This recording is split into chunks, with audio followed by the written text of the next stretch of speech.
All right, we're back. So here's the last one. I saved the best for last just because Jane Doe is my favorite character, so we're just gonna use her here at the end.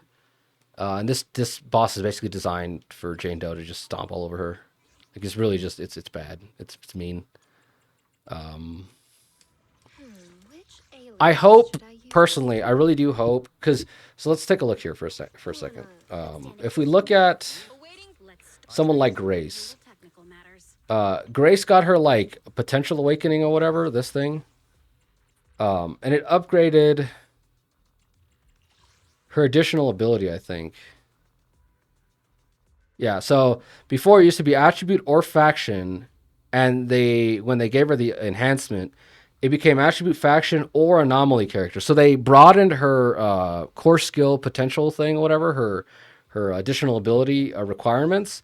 So what I'm hoping is that when Jane gets her What kind of potential paradox is this? expansion, Which alias um, should I use this it'll time? open up her restrictive additional ability because right now it's anomaly character or faction, and faction sucks because the only other person in the faction is freaking what's his name is Seth, and it's like that's dumb. Now the other thing is anomaly character, but it just means that it locks her out of being able to use Nangong. So it's Which not that big a alias should deal. I use The this main thing we're time? losing on this is we're losing 35% anomaly buildup rate, which it is a lot. It is an entire Wanna it is an entire wanna disk make your 6, obsession? 30%. So we're basically losing an entire disk because of, I don't know, Zenless's like stupid additional. Like out of everything in this game, that to me is the least productive, most useless, most like, I don't know why it's here. It's here just to be here. So I don't know. Like I said, to me, I like Zenless, and there's really not a lot of stuff I question them on or I'm frustrated with. I do complain about boss design sometimes, but like I said, those complaints are more personal, and I do know how like I do understand the idea behind it, and I don't hate it. I find it kind of irritating. But this is the one thing that does piss me off is these stupid additional ability requirements. Because some people they're like super restrictive, and then for other people it's like if they're an attack unit or an anomaly unit or a support unit or like any unit in the game, this core thing works, right? Some units are like that generic that like everybody can use them, and you have people like Jane that's like, okay, you can only use Seth or another anomaly unit, and there's only like two anomaly units that are designed to work in pairs. Every other anomaly unit wants to be as field greedy as Jane is, so I don't know. It pisses me off like beyond like it's out of all the things for me to complain about. Like if I could complain directly to Zenless about something, it's the stupidity about how restrictive some of these are and how unrestrictive other people are. Because back then they used to be super restrictive. Like let's take a look at Nicole again. Where is it? Like Nicole's ability is restricted to again attribute and faction, right? And like if Jane had attribute, that'd be fantastic, but she doesn't. She has anomaly and faction. But like imagine if she had faction plus like support. So now she's stuck to either fighting with the what do they call the cunning hairs, which they're all beginner units, they all suck, or you have to do double support. Like that'd be stupid. You know what I mean? Like even this is super restrictive because this only worked. The only person who can use this right now is what's his name or what's her name? Zhu Yuan, right? Because her faction doesn't care because no one in her faction has ether damage, right? Billy doesn't have ether damage. Uh, Ambi doesn't have ether damage. Nekomata doesn't have ether damage. So okay, I'm just gonna stop ranting. The point being is that like a lot of the Gen 1 units had like the worst things for that. Let's go take a look at Yishuan's additional ability. Not only that, it's a giant block of text. When you have a stun, support, or defense character, what does that mean?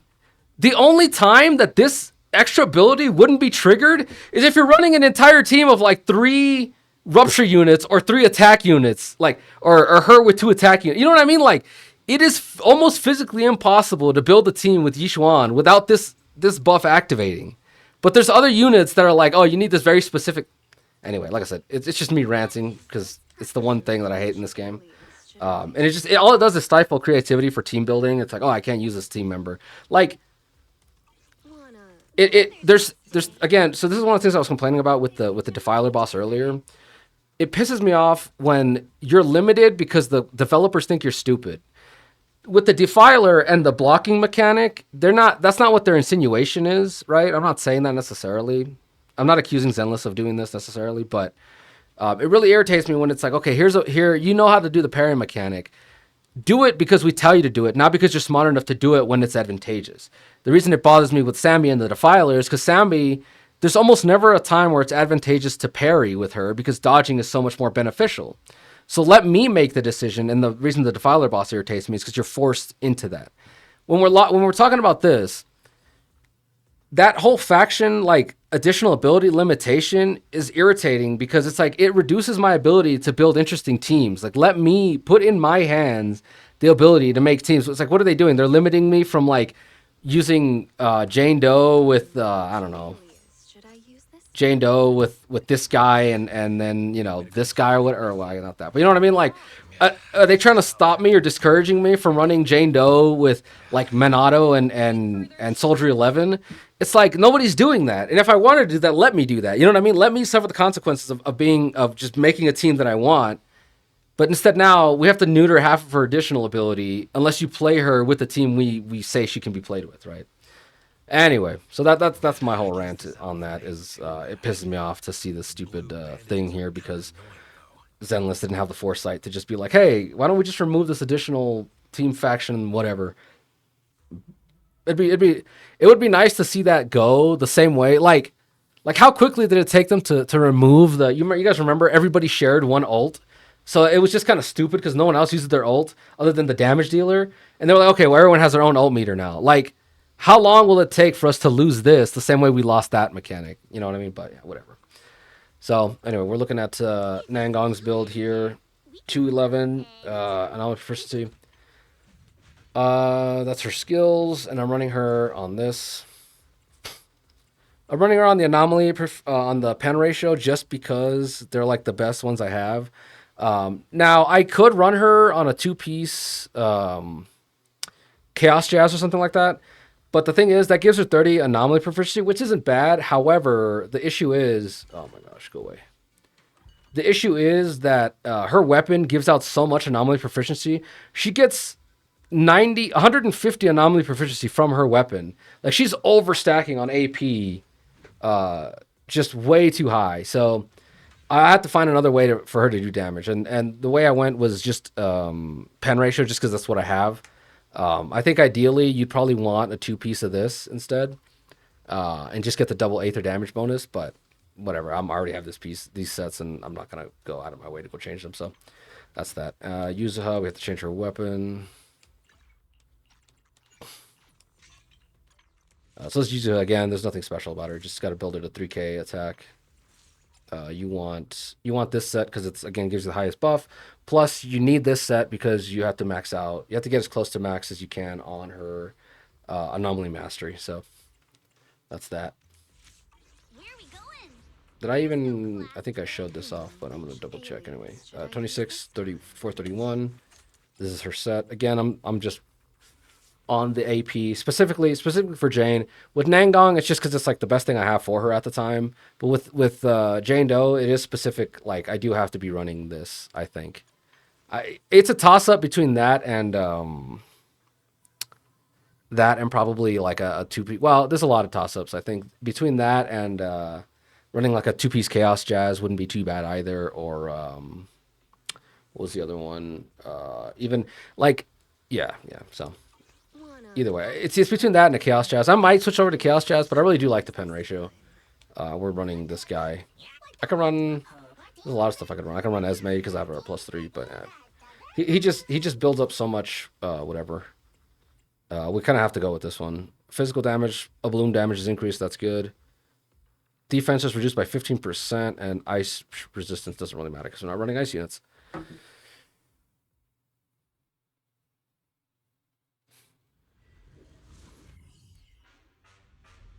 I don't know if I fought this. I don't know if I fought her with Nangong yet. I'm gonna find out. Careful. I bite. Oops, sorry.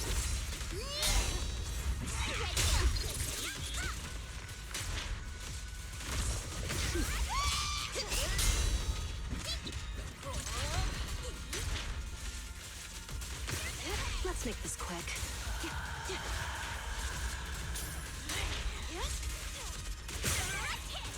Give me the...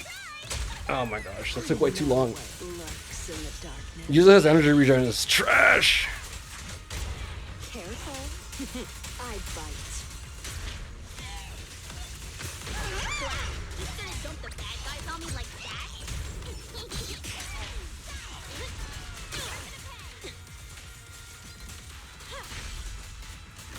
I'll make it. We're gonna alter, see if we can get another stun in. I know what lurks in the darkness. Careful. I bite. I'm gonna alter just to get the extra energy. Catch him off guard. The I'm final gonna alt here. act begins now.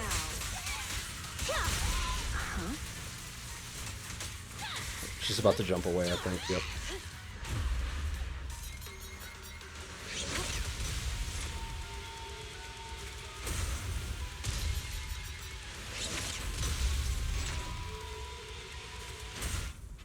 Business as usual.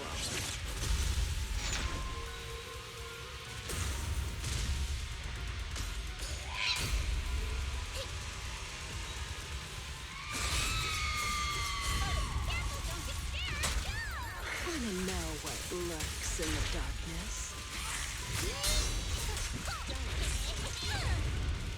Look at that. What was I supposed to do about that?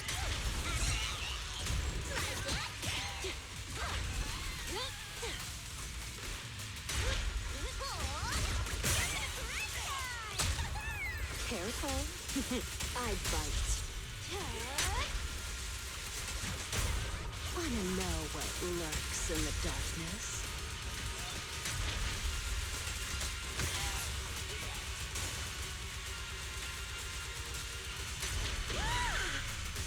I'm gonna Now, alter. you're the prey.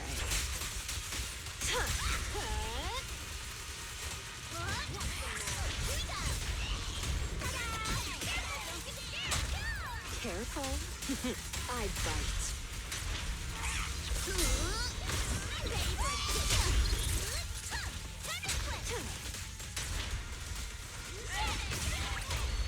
Wanna much time do I know have? what lurks in the darkness? Careful. I bite.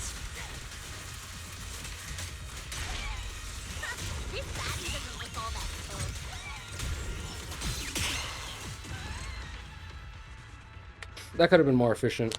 I think it's still pretty good for what it was. Again, Nangong is kind of hard to like really weave her in there sometimes. She just has so many things that she can do. But I think we did pretty well. Almost 40k. That's actually the highest scoring team today, right? Last video was 37 with Yeshing Wong. Yeah, that's kind of interesting. It is I think it's my most expensive team because it's Jane plus Jane's weapon, Nangong plus her own weapon, and then 3 Yuzuhas, which is a 7 cost team. Yeah, that's the highest cost team. Which, again, goes to show you, like, it takes a 7 cost team to carry Jane Doe to that high. You know what I mean? Like, Yeshing Wong's team is actually pretty cheap because it's just Yeshing Wong, her weapon, Dialin, and Sunna because everything else is free to play. So it's a 4 cost team, and it's competing with a 7 cost team. You know, just goes to show you where your investment priorities lie, which is good because, again, I like how, like, it's fun currently how overpowered Yeshing Wong is because you can have her carry with a relatively cheap team. And Jane Doe, I can kind of balances out that a little bit because she's so weak that I have to kind of like buff her up with extra stuff. But yeah, so yeah, that's where we stand in. Hopefully, again, we heard there was rumors. I haven't seen it. I haven't like in the last patch video. I don't pay that much attention. I don't sit down and watch all the whole patch videos and all that stuff. But in the last video, people were talking about whatever. They've stopped mentioning the Jane Doe like buffs or whatever adjustments because a while back they were mentioning she might be next or whatever. But I've stopped seeing that. So maybe they decided to go with someone else. But I don't know. We'll see. Like I said, I'm still just waiting. Hopefully she does get her soon. Specifically, the main thing I want is to Which alias get her passive back so that she has the 35% anomaly buildup. So I can swap this over to a better piece like this one and have her like that. 431 plus attack and then all the other stuff. Did I have a better piece here? I feel like I had a better piece. But this one maybe even. What is this one? What is this one? What did I have down here? What did you used to be? I think this used to be this. Yeah. So put her back to this. Slightly lower AP, but I think ultimately I do want more AP on her, so I probably would go with something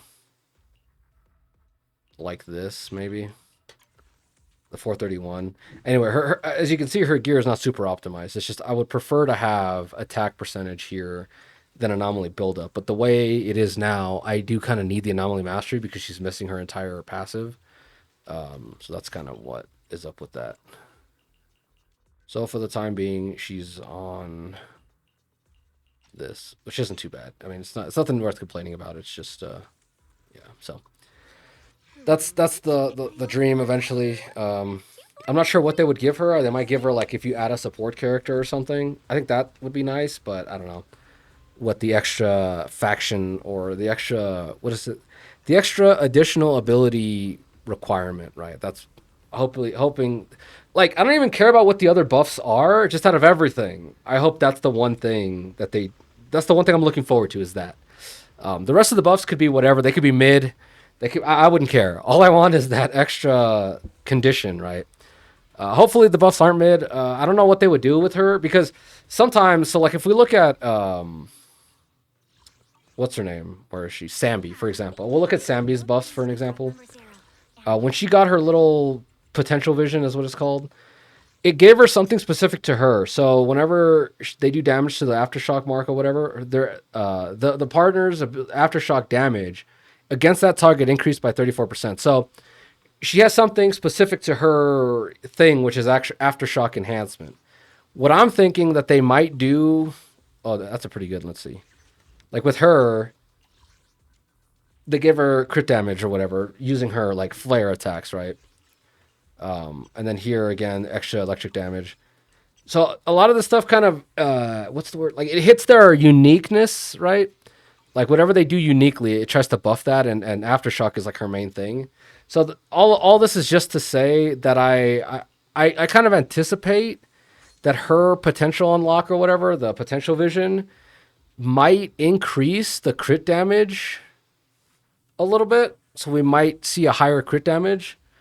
I don't know if I would bank on that though. I'm not sure. Like I said, I don't know what else they would do for her because she doesn't need more anomaly mastery, because the problem with Jane and most physical anomaly applicators is they apply too much and then you run up against that wall where you're applying anomaly but the bar is full, so you're just wasting anomaly application waiting for that internal cooldown to pop. That's one of the main problems with anomaly, with the salt anomaly in general, is you're limited in terms of how fast you can apply it. So you kind of end up like once you hit that wall of like, okay, I'm applying too fast, the only other option for you to do is make your pops pop harder. That was kind of the way it was before. And then they added a bloom with Vivian and now Nangong. And now what that does is, first of all, it causes disorders, but also it basically means that like your anomaly does, let's say, 1,000,000 damage, and then with the crit multiplier, you do 1,000,005 damage, right? 1,500,000 damage, right? So because that crit damage multiplier. What a bloom does is it basically adds a little extra, another crit on top of that. So now your anomalies do 1,000,000. With Jane, when they crit, they do 1,500,000. When they bloom, that's another kind of almost a pseudo crit. You know what I'm saying? Again, it's not factored in, but the fact that it's a separate instance of damage scaled off the first instance kind of works as a sort of pseudo crit, which you can just kind of add on top of that. So anyway, the point being is that's kind of the only way they can really boost that. One of the things that I had like hoped and predicted a while back before Yuzuha came out, and I predicted some of Yuzuha's kit. I think it was everybody could have predicted it. The main thing I thought was like, okay, more damage, more whatever. All this stuff is obvious.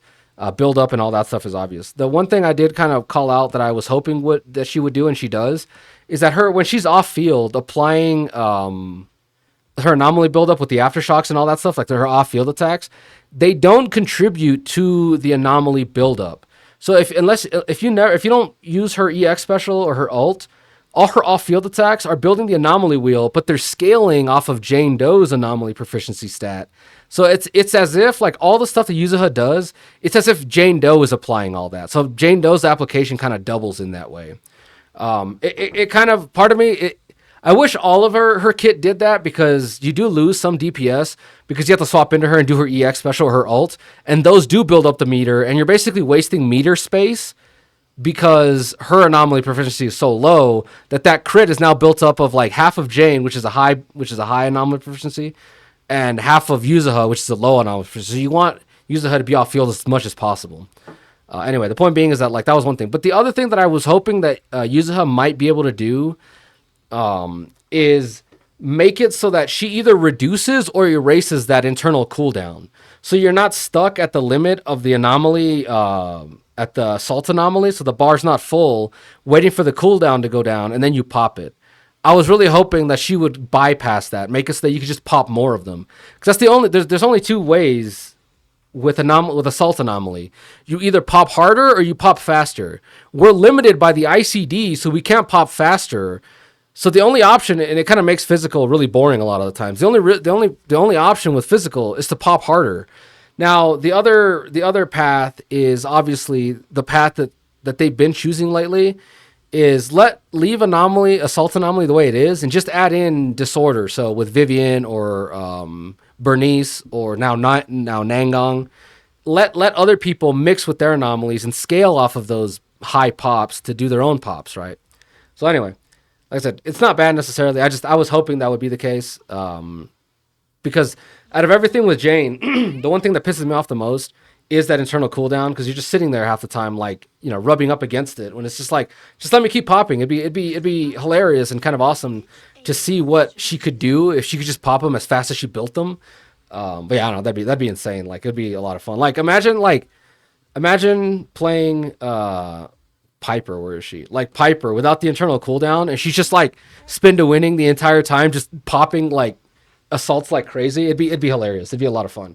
I think it wouldn't really make them broken, but I think what they're doing is they might save that for another future assault anomaly unit.